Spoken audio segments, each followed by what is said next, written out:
Thank you, Mr. Speaker. This amendment ensures that none of the funds appropriated in this act will be used to administer the Paris Climate Accord. The Paris Climate Accord is the unilateral surrender of the American economy, not for the sake of any sort of environmental improvement.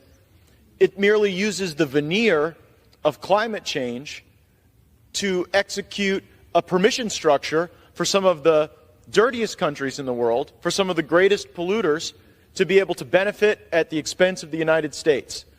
The Paris Climate Accord represents a circumstance where we were dead money at the table, putting up cash in exchange for economic development in faraway lands that would not benefit our people. This was a globalist enterprise. It was America last, and U.S. taxpayers should not be funding the Paris Climate Accord. That's the amendment, and I reserve.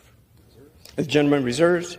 For what purpose does the gentlewoman from California seek recognition? I rise in strong opposition to this amendment. The gentlewoman is recognized. Mr. Chairman, it is very clear from the science that the most existential crisis the world faces is from the growing climate crisis. Without intervention, our warming planet will have irreversible negative impacts on the United States and throughout the world. Climate change has resulted in lives upended in Texas and Florida, has led to extreme flooding in California and Vermont and throughout the country. And climate is not an issue that can be addressed by countries on their own. Air, water, pollution, they do not respect boundaries or sovereignty. The Paris Agreement, in recognition of this, brought all countries together around joint goals achieved by individual country plans. As proposed, this amendment would significantly damage the efforts of the United States to support developing countries as they pursue efforts to implement their commitments under the Paris Agreement. In addition, a wide range of U.S. climate and development programs would be impacted by this amendment, and it would seriously impede our ability to implement our obligations under the Paris Agreement. It would also prohibit the Department of State from participating in critical international climate negotiations. The climate crisis poses threats to the stability of countries, heightens social and political tensions, and adversely affects food prices and availability. And this is according to our own military. The need for foreign assistance will only increase if we do not address this significant driver of crises around the world. I urge my colleagues to oppose this amendment. I reserve the balance of my time. Gentlewoman reserves. Gentleman from Florida is recognized. I'd yield such time as you may consume to Chairman Diaz-Balart. Gentleman is recognized. Thank you. I want to thank the gentleman from Florida because he raised some, I think, very important issues regarding the Paris Agreement. Look, even if it were true that global emissions will result in this global apocalypse in the distant future, the truth is that most developing countries are irrelevant in any climate model used to speculate about temperatures 100 years down the road. These countries have emissions that are nearly frankly undetectable when compared to the real culprits, which are China and other countries in Asia, which, by the way, are exempt, by the most part, from this climate accord. So while our bill already prohibits funds for the Green Climate Fund, the Clean Technology Fund, and other vehicles that could be used to carry out this Paris Agreement, I agree, and I thank the gentleman, that we should ensure that no parts of this wasteful spending, this really virtue signaling, is allowed to continue. So I thank the gentleman, and I strongly support his amendment. I yield back. Thank you, sir. Gentleman reserves. Gentlewoman from California is recognized. Yes, Mr. Chairman, many of our developing country allies have made it very clear that strengthening their ability to address climate change and the threat that it poses is an overriding national priority, and they are looking to the United States for support. I was in COP27 in Egypt a couple of years ago, and this is exactly the message that was sent.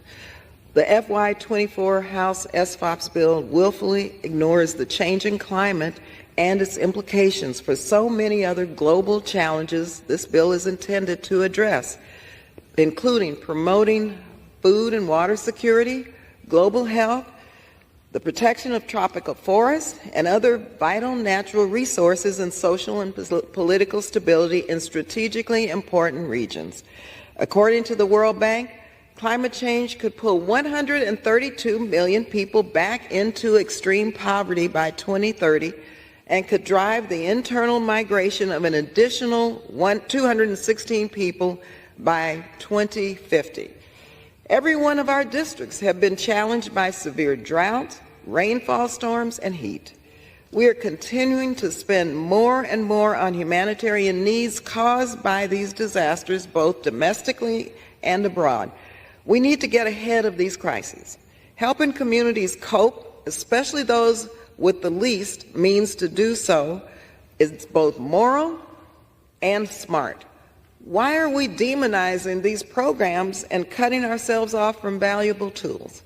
These are not problems anyone can solve alone.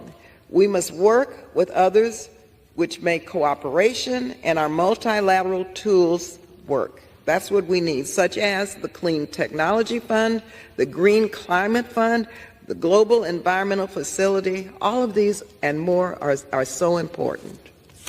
I reserve the balance of my time. Gentlewoman reserves. Gentleman from Florida is recognized. It is neither moral nor smart to drive our nation deeper into debt, to jeopardize the future of this country so that we can engage in a globalist virtue signal. If this global agreement were real and benefiting our country, I think you'd find more people that were open-minded about a desire to ensure that we have an environment that is good for all of the inhabitants of the planet Earth. But unfortunately, that's not what the Paris Accord did. The Paris Accord required the United States to put up the cash, and then it gave the exemptions to China and India and the worst polluters on the planet Earth. So this isn't a question about whether or not we support the environment. This is a question about whether or not, under the veneer of environmentalism, we are going to kill American jobs, kill American manufacturing, make our country less competitive, drive down our GDP, while China and India play us like fools. We are better than that.